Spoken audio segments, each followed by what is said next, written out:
give it. Thanks a lot. Yeah. Okay. I think to start with, I'm feeling nostalgic coming to this particular area because when the introduction was made, I worked for TIFF, Toronto International Film Festival, that is right next door. And during the festival, this hotel, these two boardrooms, and the boardroom downstairs turn into industry box office. That means whoever are the people from the industry get the tickets here, not from the box office that people get in.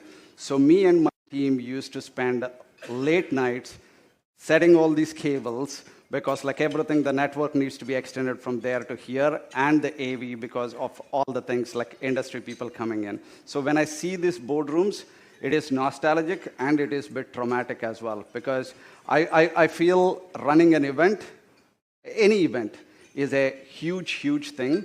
So I just want to give kudos to the AV team, to the organizers, because as I was talking, it really takes a village plus to make an event like this. When they are having, when somebody is not getting the food, when somebody is not able to get their badge. So the amount of effort that goes in the background is phenomenal. So I always appreciate the people who are in the background and make these things happen and run seamlessly and smoothly. So thank you all for that. And then this is a different kind of a topic, majority of you are in security and you understand security technology way, way, way better than I can do.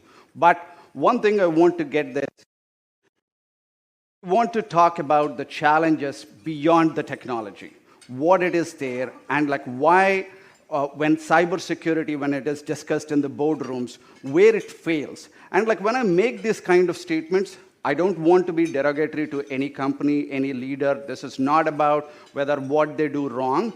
But I feel that this happens in majority of the cases, where I see my statements are 60% true for the 60% of the cases, because I feel that cybersecurity leaders fall in the 20-60-20 kind of a rule, where the 60 are excellent, there are 20 who are exceptional, and there are 20 who are great.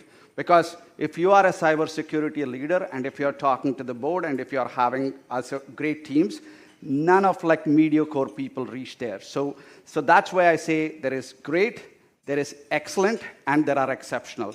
So when I talk about this in the next 45 minutes or so, we'll talk about how are we making this excellent into exceptional. So that is what we wanted to do. And the big thing, and when I say CISO or majority of the IT, once again, this is a generic statement, so I don't want to be condescending to anybody. This is about all generic statements that I'm making, and I'm not stereotyping anybody. But majority of the IT folks or the security folks, what they lack in is they are great at technology. But how do you really transform that technology into a business metrics and business language is the challenge that we face. And that's why I wanted to talk about why cybersecurity is important, and how to have that kind of a cybersecurity as a boardroom conversation when your CISO, your CIO, or any of the top leader is sitting in that boardroom, and they have a maximum of 15 minutes to convince a 7, 8, 10 board directors to really invest that money, and majority of them might not have a tech experience, but majority of them feel that they are exceptionally good in technology. Okay, so let that thought linger. I want to just introduce myself. I know there was a good introduction, so just give me some bit more background. My name is Kalyan Chakravarthy. I know it is difficult to pronounce, so I go by KC, like the KC and the Sunshine Band. Okay, I made this joke when I was teaching at Durham College, and nobody laughed, and I looked at it, and the demographics told the story, and I said, damn it, I'm getting old. Okay, so I have a dual role. So Electrical Safety Authority is the regulator for electrical safety in Ontario. We are not a public sector organization, but what we call as DAA, a Delegated Administrative Authority. So we are an arm's length distance from our Ontario government, but our mandate is to make sure that there is electrical safety in Ontario. And ESA, we have, that is the regulatory part, and we have a non-regulatory part called as eSafe. What eSafe does is, like, we do field evaluation. So like you might see, if you go to your home or any of these bulbs that are there, when you turn it back, you have a CE or a UL certification. That is the consumer brand that they put in. But like we do an industrial level, like if there is any for Siemens or any of our battery power plants or auto manufacturers, whenever they bring a machine and when they are hooking up in any part of their system, like we do a certification. Like we are one amongst the 19 certified agencies all across Canada. We are global. We do it in not just Ontario, we do it in Canada, we do it in US, we do it in Europe. Okay, so that is eSafe, that is the non-reg part of it. So I have a dual role, like I'm just moving from my tech part of it into the business side, so like I can speak on both sides. So like I'm the CIO for ESA, Electrical Safety Authority, and I'm the VP and I report to the board for like for the eSafe part of it. Now, apart from that, like I have just completed, like I did my MBA from Queens, like that feels like 20 years ago, like I'm dating myself. And I just recently graduated like with an ICD.D, which is a great qualification to have to sit in the board. So I'm in the board for, like I just completed my tenure as a board of director for Durham College. I was in the board for Grandview Kids in Durham, which is like the sick kids part of it, like located in Durham. And like at the tenure in Durham College, like I was the chair for nominating committee. So I've worked in various industries, like I went all over, like I worked all across the world. I was in Japan, Hungary, US, UK, and finally Queens, like that's where like I did my MBA. That brought me here 20 years ago, and I settled here. And GE, IBM, Toronto International Film Festival, then I was the CIO for Alcohol and Gaming Commission, Ontario.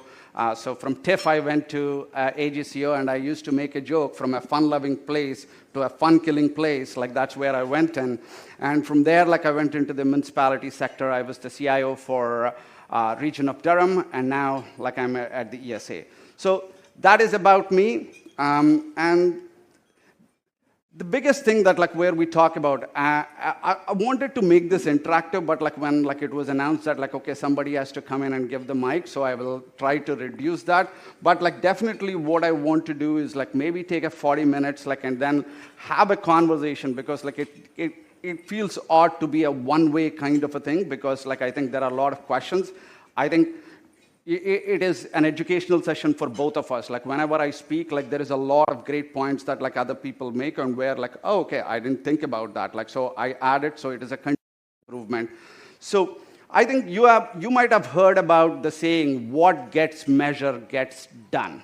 This is like, I think this is the corporate jingoistic thing, like where everybody says, that's where you have KPIs, you have the OKRs, like making sure that like, okay, whatever you want to do, you want to measure it, then like you'll work towards getting that done. But like in cybersecurity, when I looked at it, like there is another thing that I added to that. What gets measured gets done, but only if what is being presented gets understood. And why I'm saying this is like there are a lot of dashboards in security, right? Like where like you can talk about uptime, you can talk about this many things, threats we prevented, all those kind of things that like we talk about. But like how many of them, how many of those dashboards and KPIs do really the board members who are sitting can really understand? Because think about it. When you are forming a board, there is a skill set matrix. The skill set metrics, one of them is technology. So that person might not understand. They might be from technology. They might not know what is security. Even if they know, they might be knowing at 100,000 feet. So telling them what this is, are they really understanding what we are doing? And like if you're going for an investment to make, to say, hey, I want to buy this particular thing, or I want to implement XYZ, are they really understanding how is that affecting the things? So that's where what we'll talk about. This side, like this slide, actually summarizes my whole presentation. And like somebody would say, okay, then we are done. Like let us eat in peace, and like you can get out of the podium. But like we'll get details on what it is there, and like how we have to do and what we need to be doing. So I think this is a bold statement. This is a very, very bold statement. Like, I think you have had like sessions about like how it fails, like cybersecurity. Like, I think this is like an insurance part of it, right? Like, you are mitigating the risk. The risk is always going to be there. You are mitigating it for the 99.9999% of the time. So that is what cybersecurity is.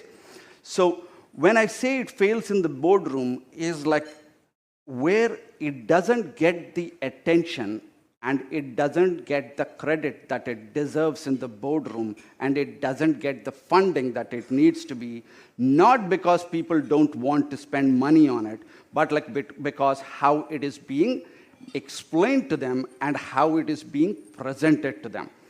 Okay, so that's why I say it doesn't fail in the SOC. It is like where, like, because you have great tech people who are making sure that they are looking at each and every possible scenario and trying to find how to mitigate it. And like, you have technology solutions that make it. But do you really have the management metrics that you can really present it to the board to say that like it is not failing? And when I say failing, it is not about a breach or any other thing, but like it is about not getting the kind of investment that needs and not getting the attention that it requires. Okay? And where I say it, like if I go into an analogy part of it, like where in a people, process, and technology part of it, I think most cyber risk is from people and process, not the technology. Majority of the time, it's not the technology that failed you, it is the people and process that failed you, either one of them. Okay? And if I use a fitness analogy, like everybody nowadays, fitness is the new mantra, right? Like that is the thing, that is the in thing part of it. I feel like if I correlate both these things, I think security works a bit like fitness. Buying the equipment, like I have bought like great treadmills, I've got a good cycle at home, but like if I never do it, which I don't, then you're not being fit. So that is the same thing. You might have this wonderful, wonderful technology that is there, but like if you are not utilizing it, you are not going to get a good, secure environment. And to buy that like a kind of an equipment, you need to have a good business case. Like I had to put in a great business case to my wife to make sure that like I get that and get it approved by it. So like that is what like I see an analogy between these things. Okay? Okay, so and like once again, when I make these misconceptions where they go wrong, I'm not talking about all the leaders. There are great leaders, there are exceptional leaders who do it great, who do it well, and like there are people who do it great and 50% of the time. But like this is once again a generic analogy that I give. The leadership misconception that I hear from many of the peers, like where like especially from the middle management when they talk to me about is, like, it is about the moment you talk to a security person, a director of security, cybersecurity. I think the statements that come in the conversations is about firewalls, controls, dashboards, and they are much more into the compliance and certifications, and we're showing that like a technology solution is the solution for like all the problems that we have. Okay, and when you go back to the board with the same thing, what happens is they also start understanding and they are also falling into the pattern of, okay, the technology can solve this part of it. And like, we need to invest more on technology, but you can buy a tool, you can buy the things, but like they are missing the value that a security thing is providing. Make sense? Okay. So what I think it actually is, so like we talked about what it is not, like the misconception, like it is not about firewalls, it is not about dashboards, it is not about compliance, it is not just about, like it is, I'm not saying these are all nonsense, like don't do this, this is the only thing. These are table stakes in my opinion. These are table stakes, you got to do them, you got to be perfect in it. So it is like when I go into my fitness analogy, like if you're buying a good treadmill, make sure you buy a good one. Because there is, like any value that comes out of anything that you buy, it is you get what you pay. So make sure like you know what it fits you. It is not about buying the most expensive one, but like what fits your lifestyle. What are you trying to achieve? What do you want to do? So that is where like all those things are table stakes in my opinion. But what actually, where you make it from an excellent to an exceptional is about how do you frame these sentences to the talk of it? Like to say, it is, first of all, it is cyber risk is an enterprise risk. It's not an IT risk. It's not a security risk. It is not like somebody to you, but like it is an enterprise risk. And when I say an enterprise risk, it is a financial risk. It is going to like where like it can affect your bottom line. It can affect your Q1, Q2, Q3, Q4 results. It is a financial risk. It is an operational risk. That means like you might have to shut down your plant. You might have to shut down your operations because of this. So it is a huge operational risk. It is more than all these things. It is a brand value. It is about a reputational risk, like which is very important because it is very hard to build a reputation, but it is very easy to lose it. I think this is true in an organization perspective, and it is true from a personal perspective as well. You work 20 years in an organization, you do everything that is there, and like you build a brand, but like with one misstep, your brand can be gone. So that's where like where that is, it is a definitely a reputational risk. And last but not the least is about the regulatory risk, because there are some industries which are governed by regulatory bodies. I'm one of like, I work on the other side, like where we are one of the regulatory bodies that look at LDCs, that is your Hydro Ones of the world, your Burlington Hydro or an Oakville Hydro, all this. Like, so if anything happens where we are asking, why did you not take these things into consideration? And then where the next part of it, like where, like when we talk about operational resiliency, okay, resiliency, when we talk about resiliency in general, okay, English is my fourth language, so I don't understand English much. Like I try to speak it like as much as I can, but like it's my fourth language. But still, when I talk about resiliency, the thing that comes to my mind in my simple words is about limiting the impact. It is not avoiding it. Resiliency does not make sure that like, okay, you're preventing something, but like resiliency is about when it happens, you're limiting the impact. So that is where your systems are. And then like it is about trust, safety, and continuity.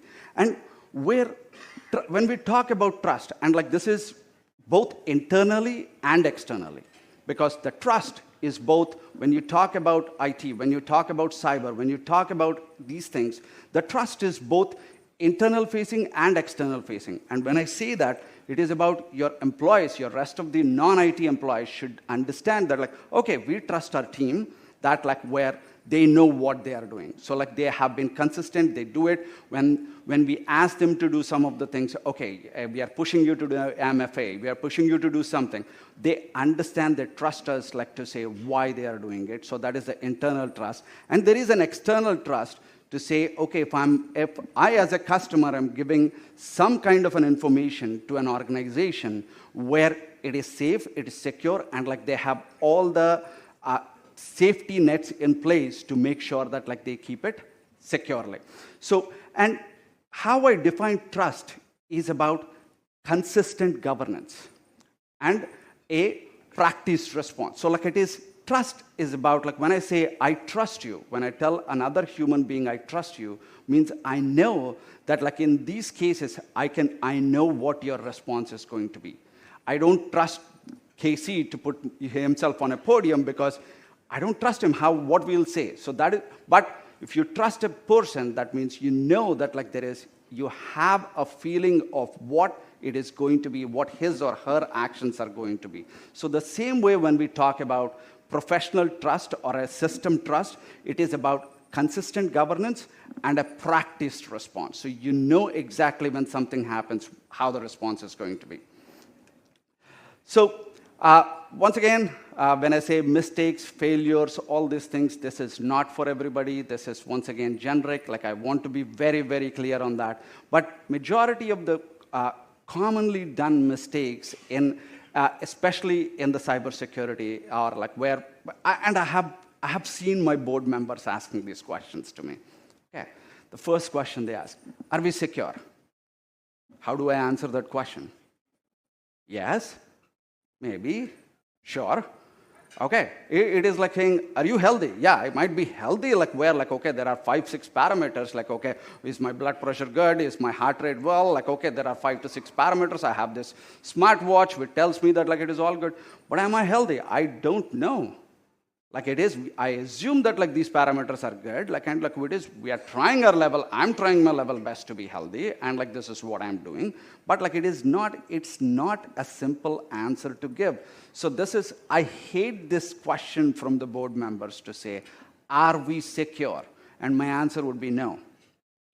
Because nobody is secure. And the other biggest part of it, like, and this is, when you think about it from a board member perspective, the first thing when you go to a course on a board member, like how to be a board member and everything, they tell you first is like, if you don't understand this, and if you don't know whether the management is doing the right thing or not, the next best thing that you can do, because you are not the experts in this, get an expert, do an evaluation of this. That gives them the confidence. That makes them sure that, like, okay, we as a board have done it.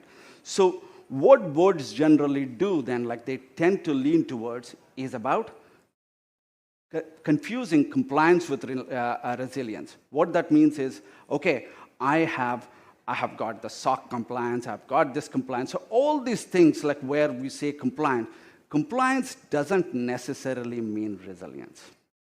It is like, as I said, I can wear a smartwatch and all my parameters are good, and I can say I'm compliant with a normal health standard. But that doesn't mean if something happens to me or like some other element comes to me, how resilient my body is, I don't know. So the same way, like where confusing compliance with resilience is one of the biggest mistakes that we do. And like majority of the time, security leaders focus and put it on, we are this compliant, we are this compliant, we are this compliant, and like that means we are secure. But yes, that is one part of the story. It's not the whole part. Okay? And last but not the least, like, and I think this is a typical leadership mistake that like every majority of the people do. And like I have done it like a lot of times, and I still do it. And I have to catch myself. And like it is always a continuous improvement, right? We measure our activities. We are, like when the outcomes are positive, we measure our outcomes. If the outcomes are negative, we measure our activity. I worked super hard on this presentation, but I'm doing a worse job on that, like presenting it to you. I will go back and say, I worked 20 hours on this presentation. I practiced it for 5 times. Like it doesn't matter. Okay. But if it goes well, we don't talk about the efforts. We talk about the outcomes. But at the end of the day, it always matters, like focus on the outcome, because that is what matters.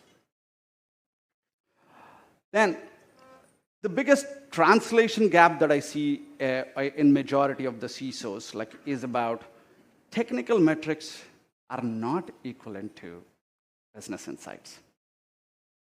It does not matter that like we have, like if I go and tell a board member that like I have stopped, like our whatever XYZ thing that we have put in has stopped 80,000 intrusions. Good, great, number looks great, but it doesn't answer a board question, because they are, from their side, they are thinking, okay, is there going to be any cyber attack? What are, like if it happens, what are we going to do? What is it? Like is there a resiliency part of it? So giving them that kind of a technical metrics really, really does not resonate with what they are thinking. And that is where the gap between the CISO at a boardroom from the board members grows wider. And then they start asking the question, oh, I have pumped in X million dollars into it, but like every time you come and ask me, but I don't understand what you're doing. So technical metrics is not business insights. Okay? And then threat details and decision clarity. And I do understand that like where security is like a bit of a life insurance part of it, right? Like when you sit in front of a life insurance person, like an agent or whoever it is selling it, the first thing you say, let's say if something happens to you, this is what like you'll get. It is about, we're talking about a doomsday scenario for your personal thing. And the same way, like if we talk security as a doomsday scenario, we are making it difficult for the board to have a decision. Because there is a time that will come in where the doomsday becomes the new normal. So that's where like you're not talking about, so they need some honesty, they need some clarity, and like where we need to talk about our gaps and say, this is where we want to be, and this is where we are. We are not perfect, but these are the things that we have done. We have secured the perimeter till here. These are the other things that have come up. We need to change it, okay? And always, like think about it, too much of fear always erodes trust. And if you lost the trust of your board members, think about your investment strategy coming in next quarter, like if you're going in and talking about it, okay? So what does boards really care about? And what do they look at it? Like, what are their thought process onto it? I've been on both sides of the table. Like, I've presented to the board, like I present to the board every quarter. I've been there, and like I've been on the other side, like where I have been listening to say, okay, what am I looking at? It's difficult to wear, like sometimes you get into the details of it, but like a good board member, the simple rule for the board member is no sin, hands out. That means you just want to smell like what is happening. You need to know what is cooking. But you are not cooking anything. That is the management's responsibility. So when they are thinking like that, what are they looking at? Like first is, of course, and this does not apply to the not-for-profit organizations, the public sector part of it. Like so, all these are. This is a generic one, like there is, but majority of it, like if you are in a for-profit sector, they are looking at revenue. That's the big thing. Okay, they don't govern the metrics. They don't care like what your metrics are. They look at the impact. Once again, going back to what I've said, efforts don't matter, results do. So they are looking at the results, and like they are not looking at the metrics part of it. Okay, and the key concerns that I have, they are like for sure the revenue. The next is safety. Like if you are like a safety organization for us, like the first thing the board members ask is, are there any electrical fatalities in Ontario? That's the first question. If that is there, rest all goes to the side. That is the conversation that we want to have. And like how we could have avoided it. What was the governance that was there? Where did we miss? Why did we miss it? So safety is the next one. The third one, which is related back to the revenue part of it, is about your downtime. Are my operations up and running? What is the downtime that I had like due to this? So like that is very important because their focus is about you got to be running like 365 days a year because that will impact the revenue, that will impact the bottom line part of it. And then the rest, the last two are like interrelated. It's about liability. Any opportunity, anything that you sign, anything that you do, what are we liable for? Because any board member who comes onto the board, the first thing he or she will ask, do I have a board insurance? Because I want to mitigate any liability impact personally, and you want to mitigate any liability impact for the organization as well. So those are the liability impact. That's what like they are going to look for. And then last but not the least, as I said, reputation. Reputation and trust are two things. It takes a lot of time to build it, but like it takes very little time to lose it. Okay? So once again, where we talked about like if what gets measured gets done, but if the other people are not understanding it. So the same way, if leaders are asking the wrong questions and measuring the wrong things, because what gets measured gets done, but if you are measuring a wrong thing, how do we really nudge our leaders? to really measure the right things. Okay, so these questions are not about which kind of technology that you need to use and this is also not about, I need to have more metrics. It is like, I'll create more metrics on it. No, it is not about more, it is not about less. It is about really, are we really translating the business outcomes based on the security risk to our top management and then to the board? And when I say, like, when you are thinking about it, don't just look, when I say a board and a management, you can really flip it and you can talk about when you're talking with a non-IT person or when you're talking with your leaders. So that board can be replaced with any top management. So don't just take it as, I don't go to the board, so I don't need to know about this. But like when you change, all these messages are the same if you are really in whatever level you are in the leadership and whatever level you are in working in the cybersecurity. Because you need to start looking at and saying, hey, if we don't do this, the impact will be this from a business terms. And that business terms will change in each organization. It depends upon the organization that you work in. So you need to change the conversation and you need to speak their language to make sure that like you are creating the impact that you want to create. Okay? So what does that mean? What does that mean from a cybersecurity part of it? Like, and I'll try to give some examples. It is not that like I can tell everything onto it, because as I say, like every industry is different, every organization is different, everybody who is at a different level needs to like talk differently. But from a generic perspective, what we want to do is like you want to shift from the counts and alerts to the business scenarios. You're not talking about like we have done 40,000 blah blah blah. No, it doesn't matter. It is the counts and alerts. They're good. Don't get me wrong. When I say these things, those are good metrics for you to manage. But like for when you are going way up the value chain, like every step that you go into the value chain, like it is about making it a business scenario for them and not about the counts. Okay, and always frame your risk in probability, impact, time horizon, and cost. People miss that because if you don't give them a clarity on these four, people don't understand the magnitude of the risk. Oh, it's a huge problem. Doesn't give me anything.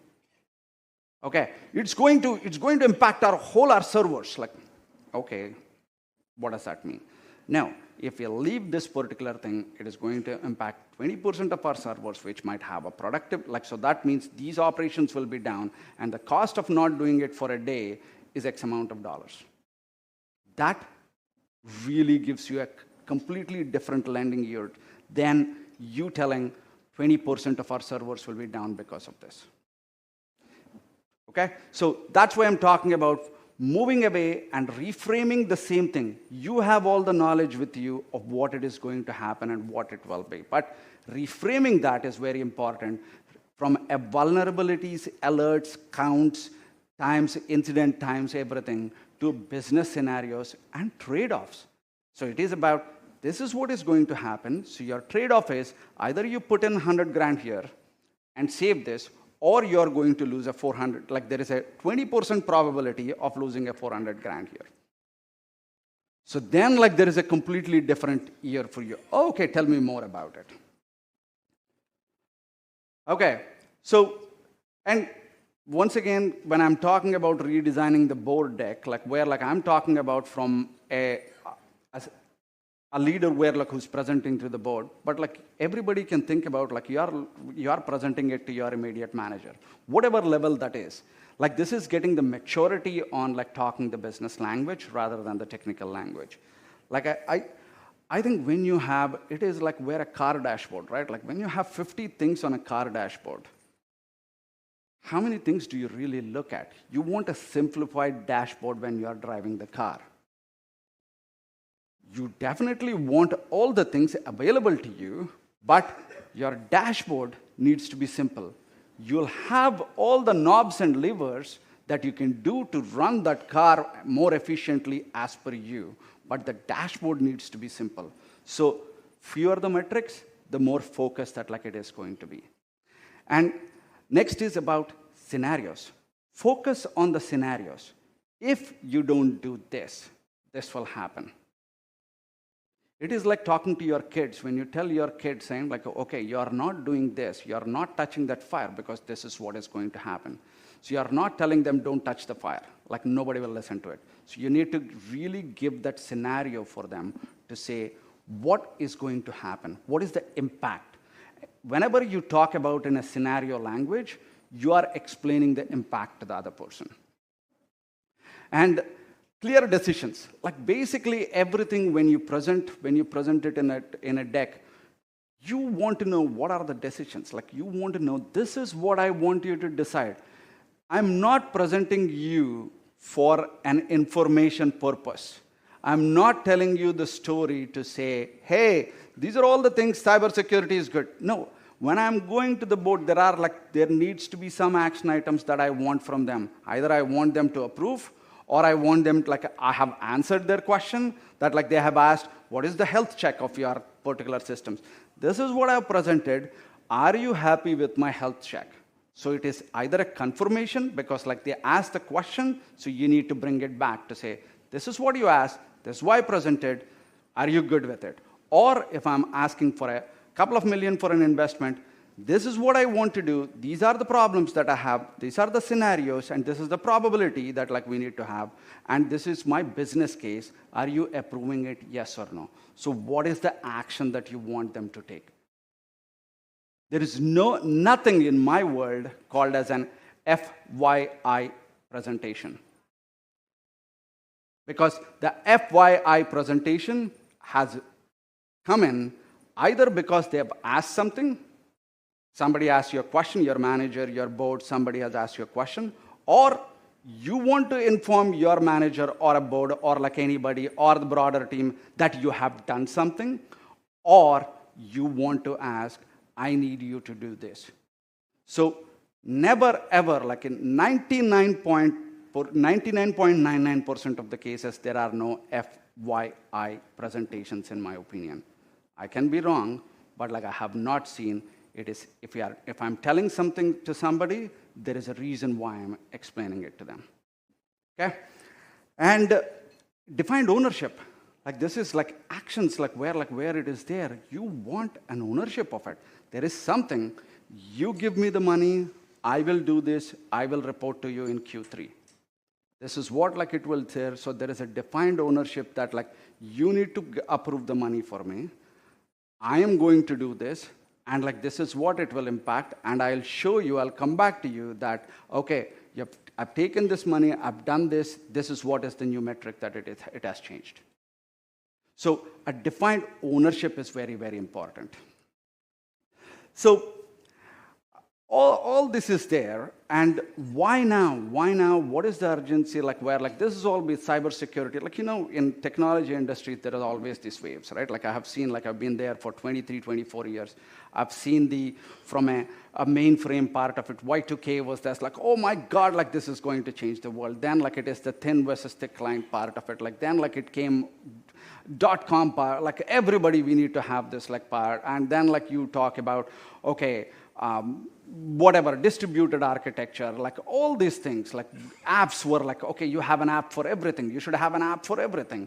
And then came the, what we call the Bitcoin, like what distributed part, but like everything, like where like you see, oh, in between there was data analytics, like it was like big data, all these things, like you have seen the hype of it, like, and then there was a cybersecurity hype as well, right? Like where for 3-4 years, like it was like everybody was talking about cybersecurity. It is now it is the hype part for the AI part.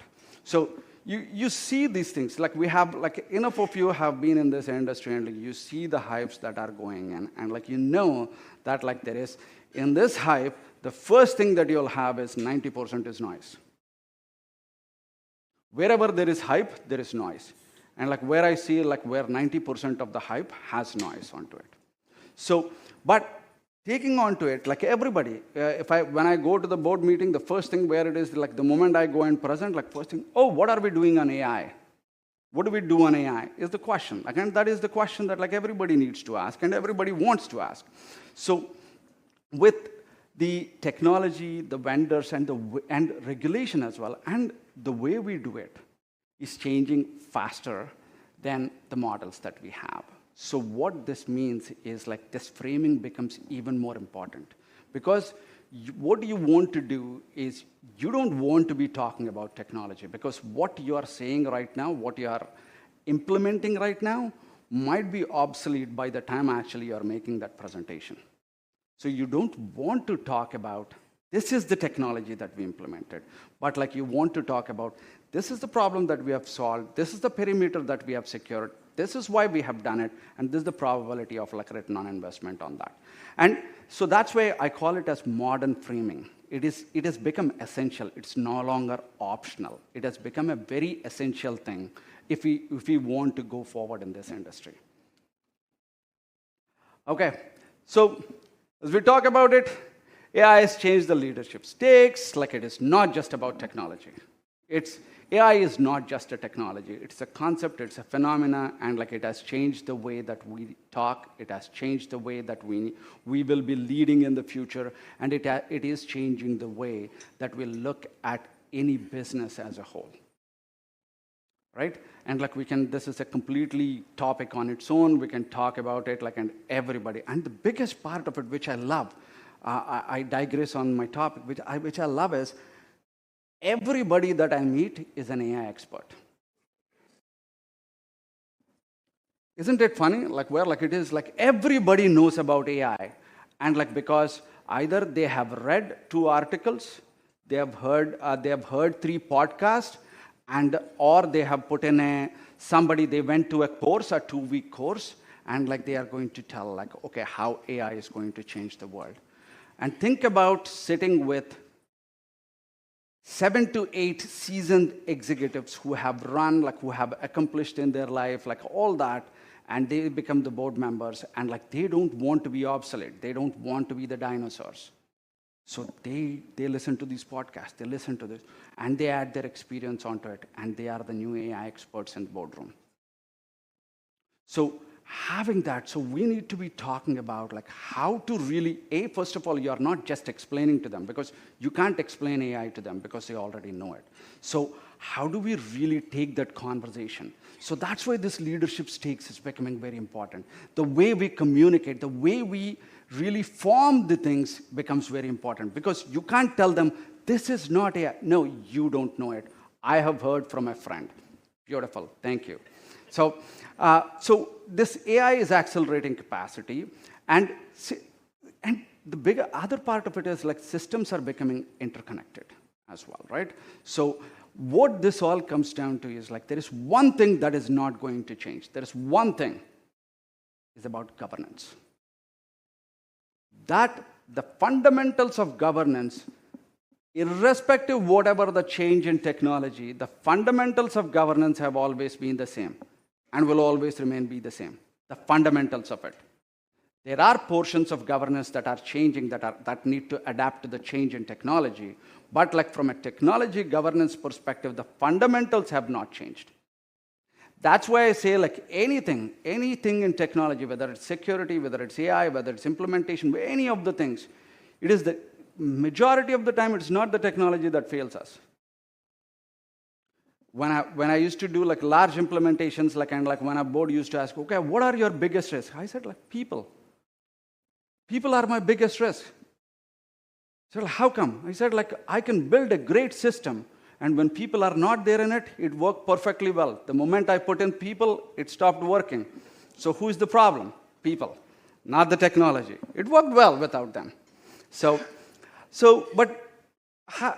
this is what like it is changing the way that like leaders need to talk. Leaders need to really communicate on what it needs to be. Okay, so and once again, I made fun of people who think that like I just 2 seconds ago about okay how everybody thinks like they are experts in AI. So I don't want to say this as an expert in AI. I'm a very novice in AI, but how I think AI changes the risk equation. Okay, and everybody knows about mythos. So like I'm room full of people, like everybody, like I'll be preaching to a choir if I say about that, but that means faster attacks. Technology, like where like it is, that means faster attacks. And the other part of it is like where accountable use of AI, where are this responsible use of AI? Where is that governance? Where is that thing? That is not there. It's very funny to me, and where like I will use different words, like if I'm in a private conversation, that a for-profit organization is talking about governing something that they have built. And it is not the industry, it is not the government, it is not these regulated entities that are doing it. So that is the way that we are going in. That like a self-regulation is becoming the only way because there is no regulatory body that is catching up to them. So what this all means is like the risks are showing up operationally. Like what it is like we are facing that like in almost every industry is being affected by this particular part. So I think you might have heard it, like AI is not the future, it's the present, right? Like AI is not a future risk, it's now. And it's not an IT problem, it's not a technology problem, it's not a security problem. It is an industry problem, and it is at a broader level, it is a problem of the governments that are there. Like where you see, that is where I love how EU comes up with their regulation, how they really focus their things on like what they want. So the autonomy part of it, like where everything that they are thinking about in EU, it's great, but like they are still like maybe 5-10 years behind. So think about if EU in the governance is like 5-10 years behind, where is the rest of the world? Okay, so and then where you can expect like the mythos part of it, like where like everything that like it is going to. So in this type of the world, how are you going to the board and asking for more investment, or how are you telling how safe you are? So the traditional metrics doesn't work. Where if I go and say I have put in my zero-day vulnerability, my average age of zero-day vulnerability patching is like 21 days. If that I'm going to say like we were 48, like and I've reduced it to 21, does that metrics hold true any longer? Maybe not. Okay? But the risk is still the same. The business scenario is still the same. The metrics with which what we were telling before has changed completely. So when we come to, and like you can ask me, Casey, this is a CISO conference. We are all security experts. Like you're talking about board, you're talking about AI. How does this, like all these things? So these are all merging together now. These are all merging together because think about what would a security professional be doing 5 years down the lane? What would be their job? How would they be reacting? What is their new role that it would be there? How are you communicating part of it? That's an important thing to think.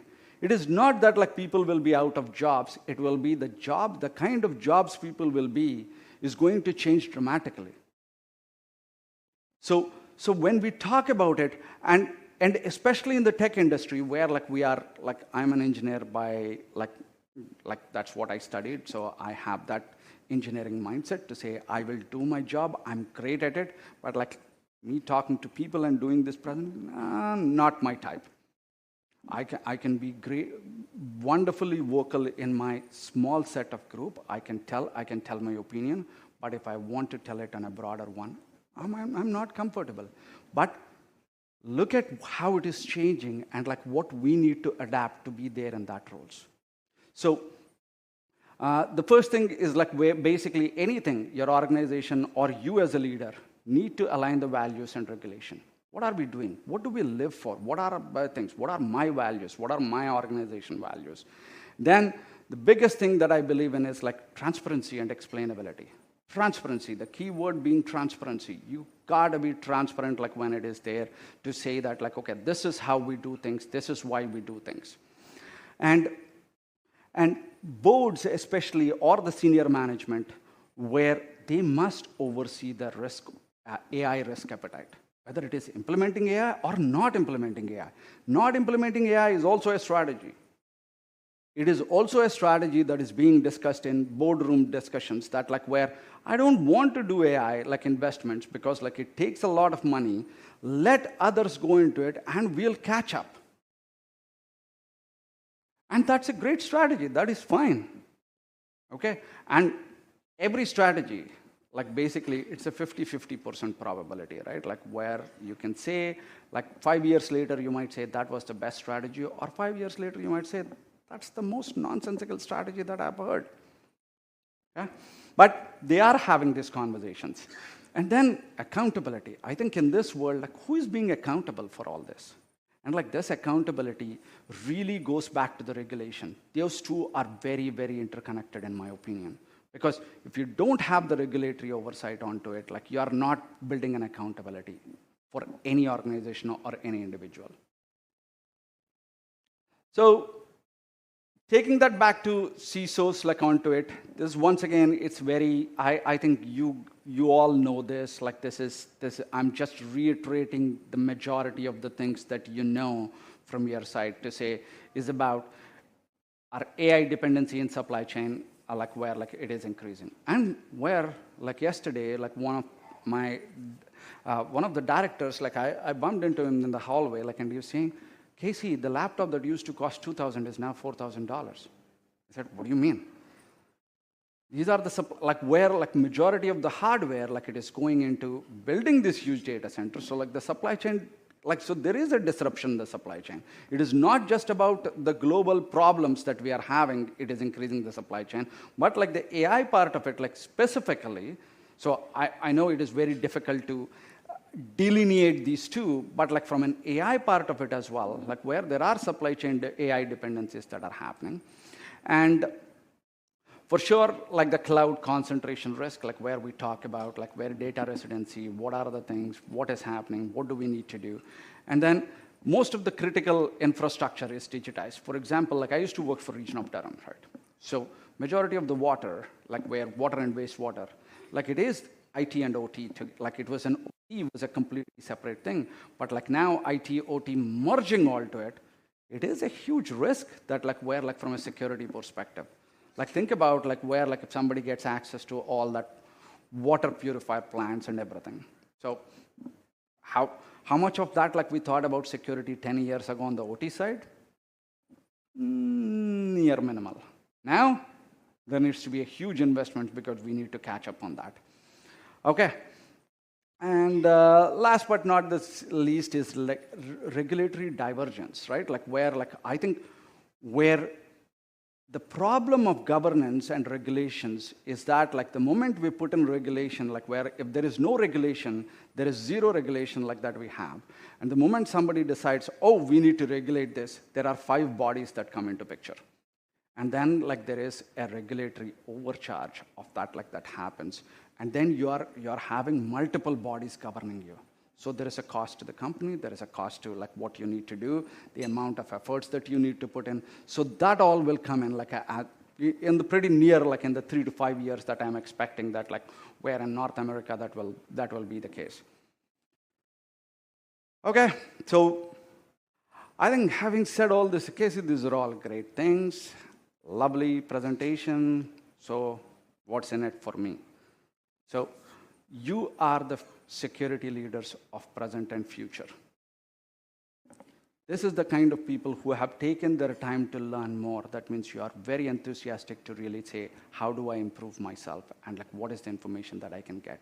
So in this environment, all I want, if you have to take anything out from this presentation, I want you to think about it in a simple language that we don't want to be the technical operators. We must be leaders. And how do we do this? So think about, it is not just no longer about tools. The tools are very important. There is no doubt on it. The tools are very important. And like there are great tools over there. So our problem is not about the technology. The technology exists, it is there, it is going to be there, and it's going to get better every day. It's about the people, and it's about the process. You know, even on those two, processes are set by people. So that's why I say if I have to pick something, it is focus on the people. How do we communicate? What do we tell?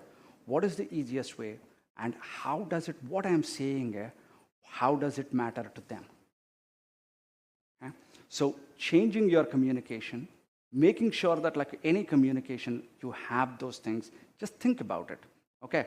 And leadership, not the operations, it is the leadership. Whatever role, this does not define you in a role like and when I say leadership, people think about like, oh, I'm a manager of this, then I'm a leader, like I'm a director of this, then I'm a leader. No, I think there is leadership does not have a title. Leadership does not have a title. Leadership is the one that you show that builds trust on you by the people. So leadership, not the operations, is the new mandate. Okay, so I just want to do a time check. Sorry? 9 minutes. Okay, so I'm not going over, right? Okay, so quickly, just to maybe we'll quickly wrap this one up to talk about what is the new CISO leadership model. Great, what you want us to be a leader, what are the things? Be a strategic advisor. It's as simple as, like I say, like talk in their language. Talk in the outcomes, not about your metrics. Talk in the outcomes, tell them what is the probability, how we can do it, and it is an enabler. Security is not a mandatory, like an insurance that like I need to do, but like reframe it to say security is an enabler of resilience and growth. It is the enabler of resilience and growth. That is what you need to put in. And you want to be the risk translator. You want to always be that person in risk, like to say that like you need to turn that vulnerabilities into business decisions.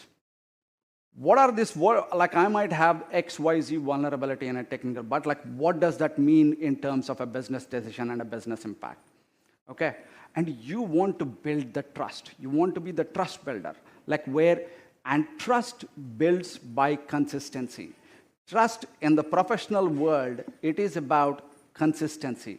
I trust this person means I know that like if I put him or her in that particular situation, I know exactly how they react because they have been consistent and you know that. So that is what trust is built by consistency. And then be an enterprise leader. Don't talk about like you're not confined to technology. You're not confined to security. You are part and parcel of how you're making your business grow. You are doing your role. You are as much responsible to it for your business to grow and succeed as an operations person or as a salesperson that is sitting over there. It's nothing different. You are doing just a different part of that particular thing. Okay, so 3 key things. CyberSecurity is all about, once again, governance, governance, governance. Governance comes from people and processes. And processes are built by people. So ultimately, it's about people. Okay? Technology is the easiest job, like it is, that is the most easy thing. It works all the time. It is going to improve all the time. But it is the process and the people that are our biggest key concepts. Okay? AI is accelerating leadership risk. That means where the way that you have been a leader right now needs to change. You need to really look at the business outcomes and communicate the business outcomes. And CISOs, like as a part, and like when I say CISOs, like any security professional, information security professional, must lead the conversations, not about the tools. I think we have talked about these tools, like where we implemented XY.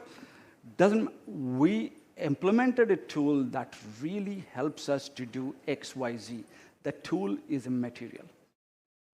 I tell people like I have a treadmill at home.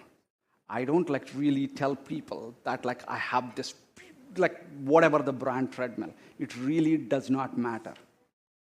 Does it do its job? It is there to do a job. It is just a tool. It is about how much I use it and how well I use it. And is it performing what it needs to, is what it is there. So I tell about, I ran on my treadmill for 15 minutes yesterday. I'm not going to tell, oh, my treadmill is XYZ. It really doesn't matter. Okay? Once again, last but not the least, we started with what gets measured gets done. But the big but is only if what gets presented gets understood. Okay? Boards act on meaning, not metrics. That's all I have. Thank you. You have been a wonderful, wonderful audience. Like, this is very difficult for me to... Hey, as I have 5 minutes, like if anybody has a question or like if anybody wants to add something, there is mic behind.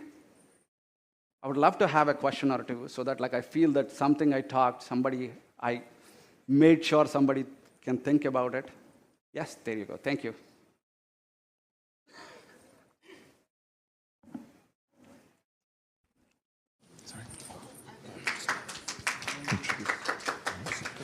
Hello. Thank you for the presentation. That was great. My name is Omar. I'm from the City of Toronto, CyberSecurity Division. And I have a question about when presenting to senior management, specifically about certain things that, like certain risk programs that are not adopted or created yet.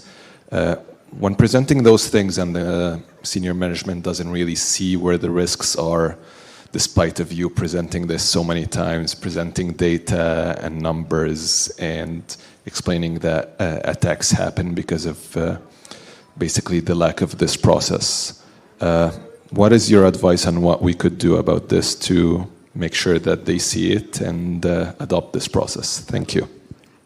So I want to be very careful while answering this question. Sonia is a very good friend of mine. And, coming to the question, when people don't see it is because it goes back to what I was saying. What is the impact that like you're trying to, like if you implement this particular thing, what is the impact that it is going to create? Your risk probability of you don't implement it is XYZ. You might lose your productivity, whatever this needs to be shut down by 2 days, and then like the recovery time is this. So it's building a business case for them. Like, don't even ask for the tool. I don't start with the tool, you end with the tool. So you talk about and say, hey, this is what is a vulnerability that is there. This is what I see there is a problem in this, in our system. And this, if it gets exploited, this is the impact that it can have. And by adding this tool, the probability of can be reduced by X amount of it. So the moment you build that business case, it will be easy for anybody to go up the value chain and even to the counselors, right? Like where you tell, okay, we have implemented XYZ system, like this helps us to make our wastewater like more secure or like any other thing. Like, you know what I'm, so once again, talk it in the business decision and the business impact, not about the tool. We have time for one more question.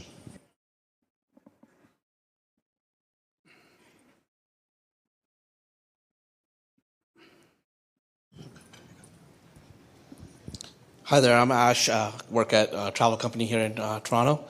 I had a question about budgets and how those get allotted on the board level.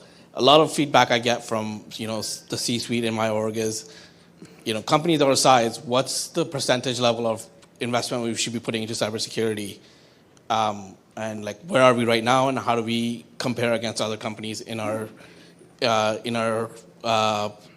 like revenue bracket also, or in our the overall market that we're in. So like every budget cycle we get in there and it's like we're at 4% of our overall technology spend is on cybersecurity. Now we're at 10%, but like it doesn't scale to risk, and how does that work with other companies in our sector? So I wanted to get your feedback on how do we deal with these conversations. Which sector are you in? Sorry, I didn't. I work in travel, so it's travel and tourism. Yeah. Okay. Okay, so I don't know much about that industry, but like where I'll tell in general part of it, like when you ask for a budget to the board, there are a couple of components that you put in, right? Like what is your, you want to benchmark against the industry, what they are doing. Like where You have, typically in our industry, there is a 10% in IT that like we get in, and that 10%, like 5% goes for the people's salaries, 5% for the operational part of it, and the 5% like where like we allocate into infrastructure and operations. I know is X amount, critical applications part of it, and then security onto it. So that is a benchmarking, but like that's only one. There are always, the second part of it is what is the need of the hour? What is the need of the hour? Because like there are times where like you need to invest heavily on your application because you want to really say, oh, I want to provide a great, exceptional customer experience, so I need to build this particular, whatever, a tool that will help them to interact with us in a great way. So at that time, the choice might be made, okay, security, you are stable, like you'll leave it at that, but like this is what we'll focus on. But like where something happens, you can say, okay, this is the need of the hour. So once again, it is going and coming back and like saying that you need to, the moment you talk about business impact, everybody is going to listen. The benchmarks are only a part of the conversation. The boards look at the benchmarks because that gives an easy to say. It is just like in the other one, right? Like when you go to an interview, and like you say, I am XYZ, oh, we generally pay X amount of dollars for that person. But like you might be a superstar where you add value onto it, like where it is there, then your salary will be different than what it needs to be. So that kind of business case presentation needs to be made, but 80% of the time, they put in an anchor on the benchmarks of your industry. But you need to have a compelling business case to move them above that particular benchmark. And also, it is a challenge when a CISO is also reporting to the CIO, like where like it is all IT in one place, is because the CIO has a very difficult job of where if I get a $2 million, because like they are not going into the details of it as much as if I get 2 million, how am I spreading that part of it? So that's where like so instead of the board, you're asking your CIO to be, you're making a compelling case to him or her. So it's two levels, like in my opinion. So did I answer your question? Yeah. Okay. Thank you, folks. Thanks a lot. Thank you.